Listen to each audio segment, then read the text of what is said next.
See, the thing is, you got to know what you want. And you got to know what you want about life. And this is in regards to relationships. In relationships, you need to know what you want from the other person. First of all, there's nobody born where they owe you. So you don't get into whatever situation, co-parenthood or fall in love, and then you got some unwritten contract that says this person owes you now, owes you their life. Imagine that. This is not what that means. And so you go into this person and you communicating to them like, you owe me something, but nobody else do. And then you fighting for it. And usually things you have to fight for, that means it's not yours. It doesn't mean like, oh yeah, go fight for your rights. You know what I mean? The other person don't want to give it to you. That's why a fight ensues. It's not a plea. Imagine, you don't fight for a job. You don't disrespect someone and climb the ladder. You don't go fight your supervisor. How would that end? You don't fight the police and argue with them and disrespect them, and then you get out of your ticket.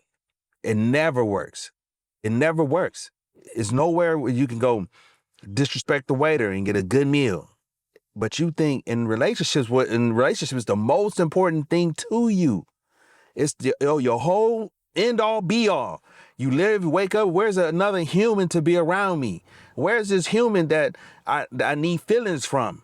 Imagine how serious you take in relationships. You do it 24/7. You don't be at the restaurant 24/7. You're not at work that much.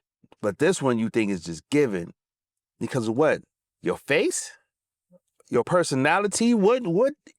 That's why it's immediately anger. That's why you need to fight. That's why you need to disrespect. Because you don't deserve it and you can't even put it into words.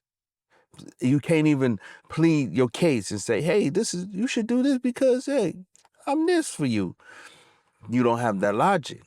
Men might operate under that logic. Hey, this is what I do, just do this, right? Or they'll leave and they'll find another woman. Same with you. If it's that bad, understand that what love is not a fight. There's no happiness like we fought all the time and we happy now, we made it.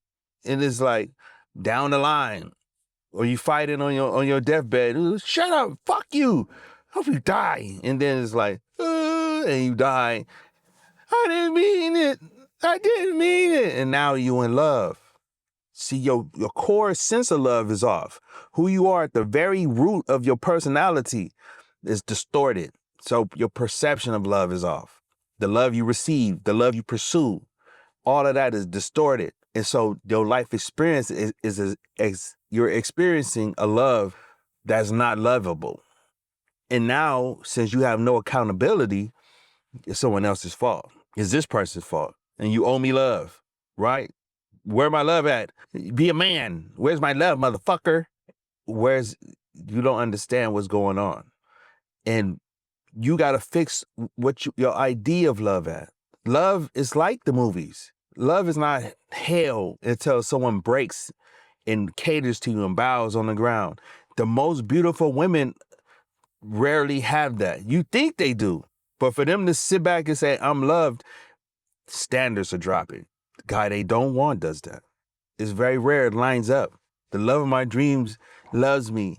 You see that on Instagram, they probably fight too. I'm not fooled by the images. The same thing is happening for you. Your distortion of what love is the love you're receiving, the love that's playing out in your life, because you're at your core sense, you don't know. It's basically saying you don't know what it is to be rich. Your interpretation of being rich is very much different than actually being rich. When someone came to you and say, hey, pretend to be a rich person, and you're like, buy this, buy that, shop, where's my stuff? I'm rich. And then you see you can pretend to be rich, but you got to feel it at your core. I'm wealthy, I feel confident, I'm safe, I'm secure, I'm abundant. Wow, I'm so grateful. Then it plays out. The resonant frequency of being rich, not the imitation of it. There's people who are in situations and relationships who are imitating a person in a relationship. And then frustration about, I don't know what to do, is leaking out in anger. and disrespect. And you want someone to imitate, or if you want someone to know what you don't know. And so since I don't know how to take accountability and say, I don't know, I'm mad that you don't know. Because you're a man, and men grew up in their feelings, and you should be able to instinctually cater to the feelings and to the whims of a woman, which is so far from the truth. Men are taught to go play sports, companionship, camaraderie, work together, build stuff, build structures, build roads, do the plumbing, to create the situation that we're living in, to create a life. They don't have emotional intelligence. And I say intelligence to where I can interpret what you want emotionally. That was supposed to be you playing dolls, imagination. House, imagination. Talking to invisible people, imagination. You were supposed to be in tune with the spiritual realm. But what happened was you got turned inwardly, and you're only in tune with yourself. All you can see is what you want to happen. And you're sad and you want more, and you want another guy who's going to provide it. You want happiness, feelings, excitement, all kind of other external things. And you don't provide anything for anybody. And you can't consider pleasure and sex as something. You cannot think of it as something of value, because you gain from it. You gain from it. There's no sacrifice if you enjoy sex, or you're just having sex with someone to appease and reach an end, your means to an end. That's where the problem lies. That's where the problem that you're facing is, because you got to turn inwardly and you fix yourself, and you cater to yourself, and you supply yourself with the needs that you want.